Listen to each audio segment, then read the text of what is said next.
Good morning, स्वागत है आपका मनी मॉर्निंग में। मैं हूं मीनू शर्मा और आप देख रहे हैं पर्सनल फाइनेंस से जुड़ी बड़ी खबरें जो डालती हैं आपकी जेब और जिंदगी पर असर। तो चलिए करते हैं फटाफट इस बुलेटिन की शुरुआत। आज की पहली खबर घर खरीदने वालों के लिए है। बैंक ने आरबीआई से होम लोन में स्टैंप ड्यूटी और रजिस्ट्री शुल्क को भी शामिल करने की मांग की है। अगर आरबीआई इस प्रस्ताव को मंजूरी देता है तो इससे लोन टू वैल्यू यानी एलटीवी बढ़ जाएगी। अभी बैंक घर की कीमत का 80% तक ही लोन देते हैं। स्टैंप ड्यूटी और रजिस्ट्री खर्च ग्राहकों को ही वहन करना होता है। घर खरीदने वाले अब स्टैंप शुल्क और रजिस्ट्री चार्ज को मिलाकर घर के लिए लोन ले सकेंगे। इससे घर खरीदना और ज्यादा आसान हो जाएगा।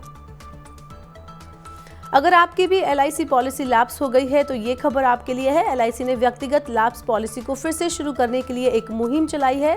इसमें लेट फीस के साथ प्रीमियम भरकर पॉलिसी को फिर से चालू करने का मौका दिया जा रहा है। प्रीमियम भरने के बाद पॉलिसी से जुड़े सभी बेनिफिट्स फिर से शुरू हो जाएंगे। तय अवधि के भीतर प्रीमियम का भुगतान न करने पर पॉलिसी लैप्स हो जाती है। लैप्स बीमा पॉलिसी से किसी भी तरह का बेनिफिट नहीं मिलता है। अब आपको यूपीआई में प्री अप्रूव्ड लोन सुविधा भी मिलेगी। आरबीआई ने बैंकों की तरफ से जारी प्री अप्रूव्ड लोन सुविधा को यूपीआई सिस्टम में शामिल करने को मंजूरी दे दी है। अभी तक यूपीआई से सिर्फ बैंक खाते में जमा रकम और रुपए क्रेडिट कार्ड से ही लेन देन किया जा सकता था, लेकिन अब बैंकों द्वारा जारी प्री अप्रूव्ड लोन सुविधा के माध्यम से भुगतान किया जा सकेगा। डिजिटल भुगतान के लिए इस समय यूपीआई एक लोकप्रिय माध्यम बन गया है। अगस्त महीने में यूपीआई से लेन देन का आंकड़ा 10 अरब को पार कर गया। क्या बैंक में एफडी करवाना चाहते हैं तो अब आपको बैंक जाने की जरूरत नहीं होगी। शिवालिक स्मॉल फाइनेंस बैंक ने अपने ग्राहकों को डिजिटल फिक्स्ड डिपॉजिट की सुविधा देने के लिए फिनटेक कंपनी फाल्कन के साथ साझेदारी की है। डिजिटल फर्स्ट अप्रोच से ग्राहक घर बैठे डिजिटल तरीके से फिक्स्ड डिपॉजिट यानी एफडी खुलवा सकेंगे। सस्ता घर खरीदने वालों को अब आसानी से मिलेगा कर्ज। सुंदरम होम फाइनेंस ने अफोर्डेबल हाउसिंग फाइनेंस के क्षेत्र में कदम रख दिया है। सुंदरम होम फाइनेंस 35 लाख रुपए तक के होम लोन की पेशकश करेगा। टियर 2 और टियर 3 शहरों में घर खरीदने वाले लोगों को अब आसान और किफायती दर पर होम लोन मिलेगा। बैंक म्यूचुअल फंड, बीमा और शेयर बाजार में अब सभी ग्राहकों को अपने खाते में कानूनी वारिस का नाम बताना होगा। बैंकों में बिना दावे वाले जमा की समस्या से निपटने के लिए वित्त मंत्री ने ये निर्देश दिया है। वित्त मंत्री ने बैंकों और वित्तीय संस्थानों से ये सुनिश्चित करने को कहा है कि उनके ग्राहक अपने खाते में नॉमिनी का नाम अनिवार्य रूप से दर्ज कराएं। एक रिपोर्ट के मुताबिक वित्तीय संस्थाओं के पास कुल 1 लाख करोड़ रुपए से ज्यादा राशि ऐसी है जिसका कोई दावेदार नहीं है।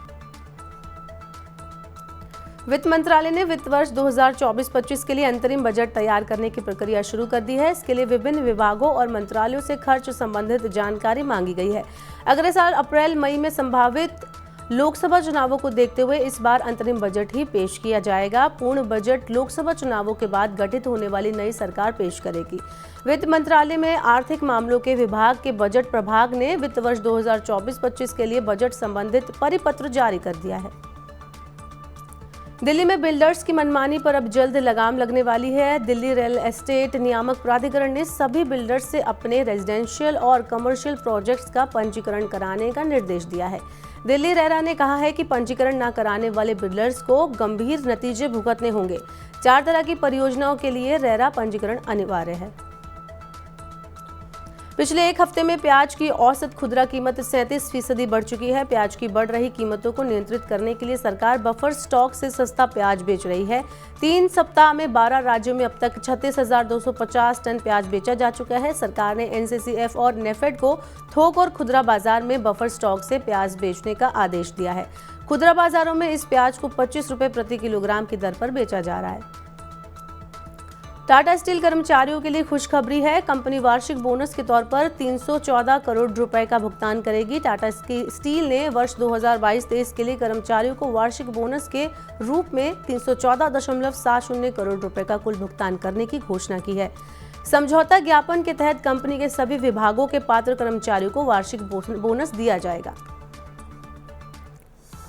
अब आखिरी खबर में चलते चलते आपको बताते हैं सोने चांदी का क्या है हाल। कमजोर वैश्विक रुख के चलते मंगलवार को सोना 150 रुपए टूट गया। दिल्ली सराफा बाजार में सोना घटकर 60,300 रुपए प्रति 10 ग्राम पर बंद हुआ। चांदी की कीमत भी 1,500 रुपए लुढ़क कर 75,500 रुपए प्रति किलोग्राम पर आ गई। तो आज के मनी मॉर्निंग के बुलेटिन में बस इतना ही। अपने काम की जरूरी खबरें देखने और समझने के लिए सब्सक्राइब करें हमारे यूट्यूब चैनल को। पर्सनल फाइनेंस से जुड़ी खबरों को अगर आप पढ़ना चाहते हैं, समझना चाहते हैं तो हमारी वेबसाइट www.money9.com पर लॉगिन करें और यहाँ पर आप पा सकते हैं, समझ सकते हैं, पढ़ सकते हैं पर्सनल फाइनेंस से जुड़ी खबरों को। वही खास कार्यक्रम आप देखना चाहते हैं तो मनी9 के ऐप को जरूर डाउनलोड कर लें और बने रहिए मनी9 के साथ। अब आपसे होगी कल मुलाकात। नमस्कार।